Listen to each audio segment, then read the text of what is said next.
Hey everyone, welcome back to my YouTube channel Saini learning classes. मैं हूं आपका educator Neha Saini.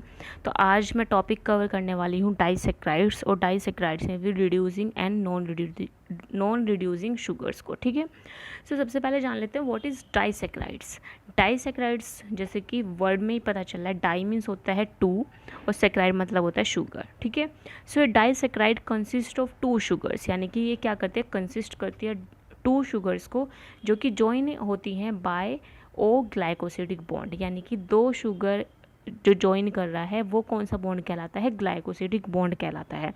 इसमें क्या होता है, दो मोनोसेक्राइड्स जो जॉइन होते हैं एसिटल और ग्लाइकोसाइड फॉर्मेशन करते हैं।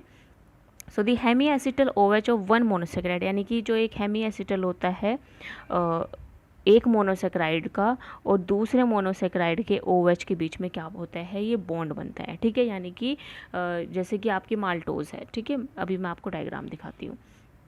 तो माल्टोज शुगर में भी ये जो माल्टोज, शुगरोज, लैक्टोज, ये सभी क्या है, डाइसेक्राइड्स है। तो इसमें अगर आप देख रहे होंगे तो यहाँ पे देखिए अल्फा ग्लूकोज और अल्फा ग्लूकोज, दो ग्लूकोज के मॉलिक्यूल आपस में ज्वाइन हो रहे हैं। इसका कार्बन नंबर 1 और इसका कार्बन नंबर 4 आपस में ज्वाइन होकर के क्या बना रहा है, माल्टोज बना रहा है। ठीक है, तो ये जो कार्बन नंबर 1 का हाइड्रोक्सिल और कार्बन नंबर 4 के हाइड्रोक्सिल के बीच में कौन सा बॉन्ड यहाँ पे है, ग्लाइकोसिडिक बॉन्ड का फॉर्मेशन हो रहा है। ठीक है, so glycosidic bond form between anomeric carbon and alkoxy का ऑक्सीजन, यानी कि जो ग्लाइकोसिडिक बॉन्ड होता है वो किस में फॉर्म होता है, एनोमेरिक कार्बन के बीच में और एलॉक्सी ऑक्सीजन के बीच में। ठीक है, यानी कि जो OH है उसका जो O है, ठीक है, उसके बीच में और एनोमेरिक कार्बन के बीच में ये क्या होता है, बॉन्ड फॉर्म होता है।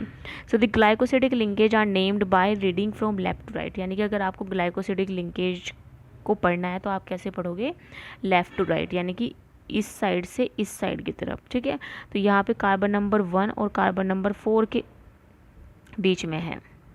ठीक है, कार्बन नंबर 1 और कार्बन नंबर 4 के बीच में एक ग्लाइकोसिडिक बॉन्ड है, और ये क्या है आपका OH, यानी कि हाइड्रोक्सिल OH एनोमेरिक कार्बन जो है एक का और दूसरे का जो OH है वो ज्वाइन करके बीच में इस तरह का बॉन्ड बनता है। ठीक है, तो ये क्या कहलाता है आपका,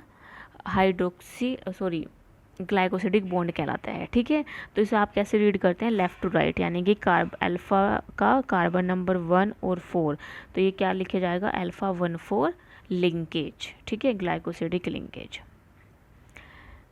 सो ग्लाइकोसिडिक बॉन्ड क्या होता है, एनोमेरिक कार्बन और एलॉक्सी कार्बन के बीच का जो बॉन्ड है उसको हम कहलाते हैं ग्लाइकोसिडिक बॉन्ड। ठीक है, for example in maltose 2 glucose residue are joined by glycosidic linkage, यानी कि माल्टोज में जैसे कि अभी आपने देखा कि जो दो ग्लूकोज के मॉलिक्यूल है वो जॉइन हो रहे हैं ग्लाइकोसिडिक लिंकेज से, जिसमें alpha anomeric carbon 1 of 1 sugar और hydroxyl oxygen atom of carbon 4 sugar is joined. ठीक है, यहाँ पे देखिए इसमें क्या हो रहा है, एनोमेरिक कार्बन किसका है, carbon number 1 of alpha glucose, और सेकंड जो ग्लूकोज है उसका क्या यूज़ हो रहा है, हाइड्रोक्सिल। ठीक है, और इसमें जो O है ये कहाँ पे आ जाएगा, यहाँ बीच में, तो ये क्या बन जाएगा, बॉन्ड बन जाएगा, ग्लाइकोसिडिक बॉन्ड।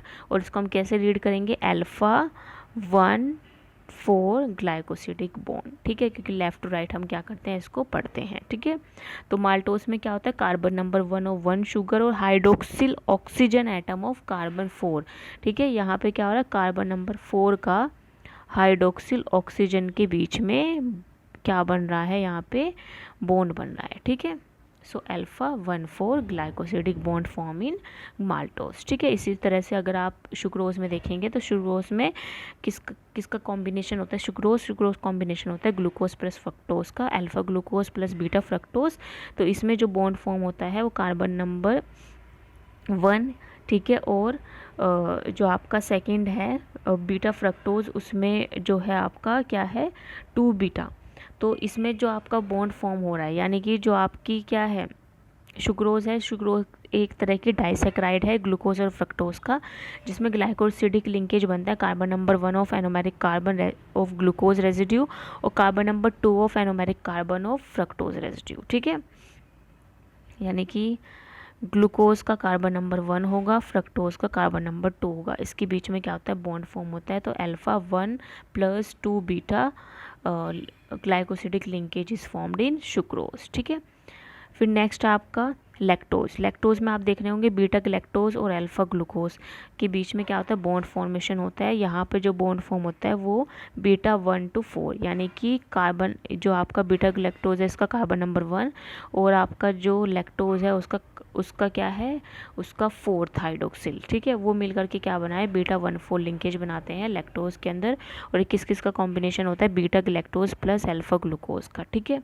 माल्टोज किसका कॉम्बिनेशन होता है, ग्लूकोज, अल्फा ग्लूकोज और अल्फा ग्लूकोज का। और आपका शुक्रोज किसका कॉम्बिनेशन होता है, alpha glucose plus beta fructose का, ठीक है। यहाँ से आपके क्वेश्चंस भी फॉर्म होते हैं। ये कंप्लीट होता है टॉपिक आपका डाइसैकराइड्स। तो इस टॉपिक के जो क्वेश्चंस हैं वो नोट कर लीजिए। आपको बताना है माल्टोज किस किस से मिलके बनता है, ठीक है।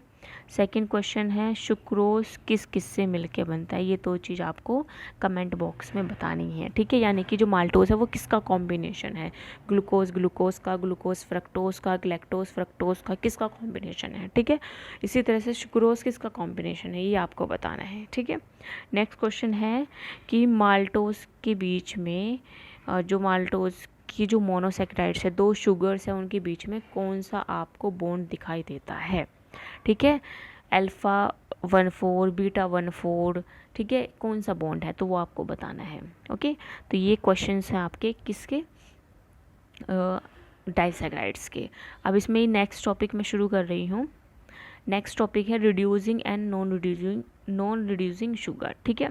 अब देखो रिड्यूसिंग शुगर कौन सी होती है, sugars that can oxidize by mild oxidizer agent, यानी कि वो शुगर जो कि ऑक्सीडाइज हो जाती है माइल्ड ऑक्सीडाइजिंग एजेंट से, उसको हम क्या कहते हैं, रिड्यूसिंग शुगर कहते हैं, शुगर्स कहते हैं, ठीक है।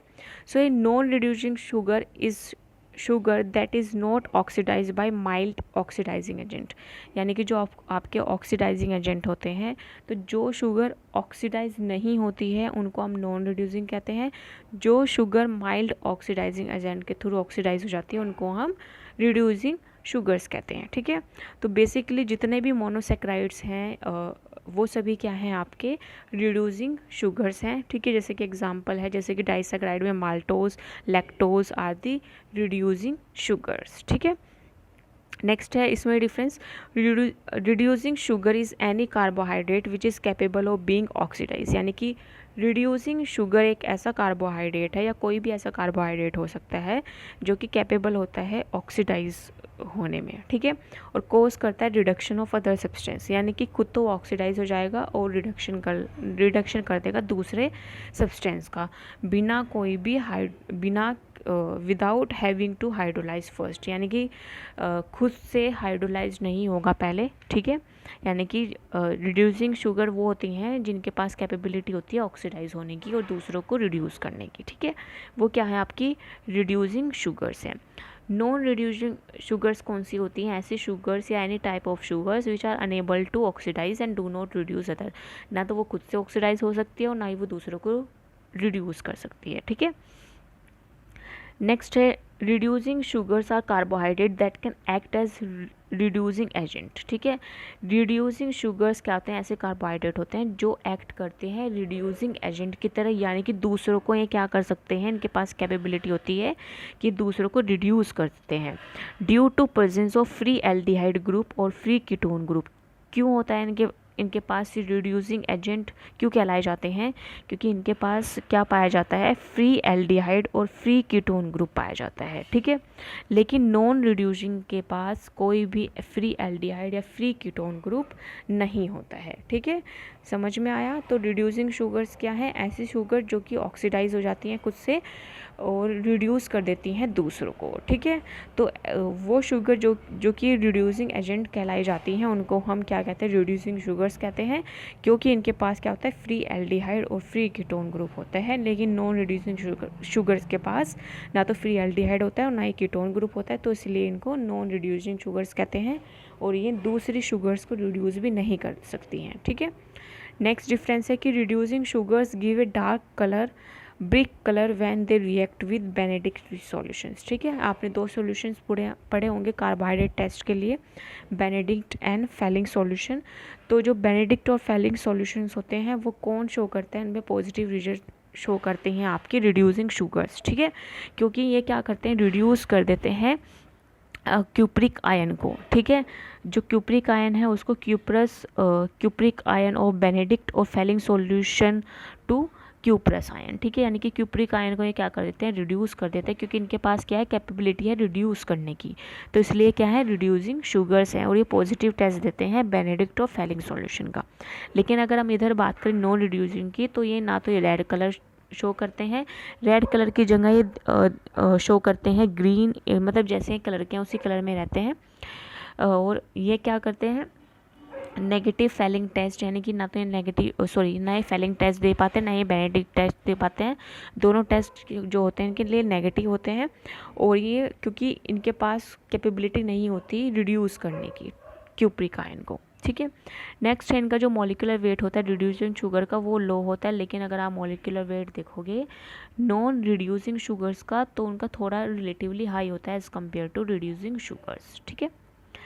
नेक्स्ट है एग्जाम्पल्स ऑफ रिड्यूसिंग शुगर्स, तो एग्जाम्पल जो है वो है माल्टोज, लैक्टोज, मेलिबोज, सेलिबोज, जेंटियोबायोस, ठीक है। ये सभी किसके एग्जाम्पल है, आपके रिड्यूसिंग शुगर के एग्जाम्पल है।